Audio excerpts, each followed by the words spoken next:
Un chico terminaba con su novia. Este estaba harto de que fuera tan hostigante, ya que siempre le estaba llamando y si no le hacía caso, esta se hacía daño. Pero para ella, todo esto era por amor, pero este chico ya estaba harto. Después de esto, Reedy pensaba que no servía para el amor, ya que era su sexto novio, y antes de que tomara el siguiente paso, una voz la llamaría, diciendo que le parecía genial que no se tomara el amor a la ligera. Sorprendida, se resbalaría, solo que para su suerte aquel chico llegaría a sostenerla. Una vez los dos de pie en la azotea, ambos se presentaban. Este intentaba convencerla que terminar una relación no es lo suficiente para hacer una locura. Simplemente no congeniaron, pero aún así en algún punto la amaron. Pero Reedy ya estaba harta, porque era la sexta vez que le ocurría. Aparte, siempre le decían lo mismo, y si él quería una relación con ella, seguramente no sería diferente. Pero él prometía que la atesoraría, tomando sus manos, mencionaría que él amaba el corazón de todas. Sorprendida, Reedy no entendía qué estaba pasando, pero si así quería jugar, entonces ella se pondría a ponerlo a prueba, aunque sería más difícil de lo que esperaba. Su primera prueba fue hacer lo que respondiera durante clases. Para su sorpresa, fue así, respondió cada uno de sus mensajes. Esto preocupó a Reedy, pues a lo mejor no estaba poniendo atención a sus clases. La siguiente sería que debería decirle que la amaba en todo momento. Lo hizo cuando se reunían, durante el almuerzo, clases e incluso en deportes. Toda la escuela se enteró del amor de Aoi hacia Reedy.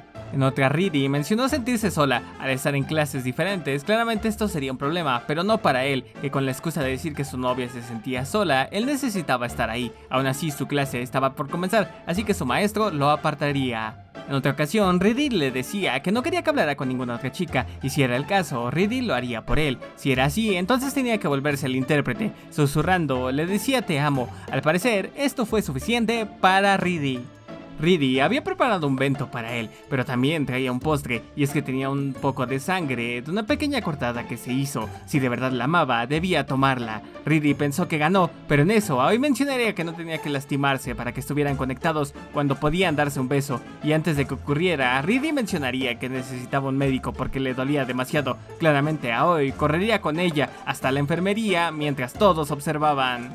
En la noche, Reedy sabía que Aoi vivía lejos, así que le diría que se sentía sola. Sabía que había ganado, porque no había nada que pudiera hacer él. Pero en la mañana siguiente, Aoi estaba en su cama. Reedy, sorprendida, no comprendía cómo había ocurrido esto. Pero no era solo su cama, también era su cuarto. Ella estaba ahí.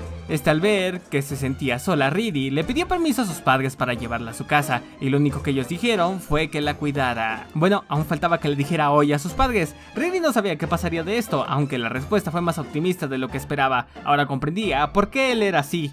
Esta última semana había sido agotadora. Ahora Reedy podía relajarse un poco, aunque su momento de relajación sería interrumpido por Aoi. Sorprendida, Reedy mencionaría que qué estaba haciendo. Aoi estaba sorprendido. ¿Acaso esto no era normal para las parejas? Pero para Reedy se supone que debía hacerlo de manera progresiva. Al final, Aoi la convencería, y es que si Reedy siempre se sentía sola, en ese caso Aoi quería estar junto a ella.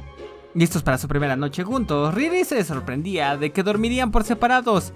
Mencionaría que dormiría junto a ella, pero la cama era demasiado pequeña. Esto fue suficiente para dominar a Reedy, que sabía que si le decía que si se sentía sola, él dormiría con ella, aunque al parecer sí era más hostigante de lo que esperaba.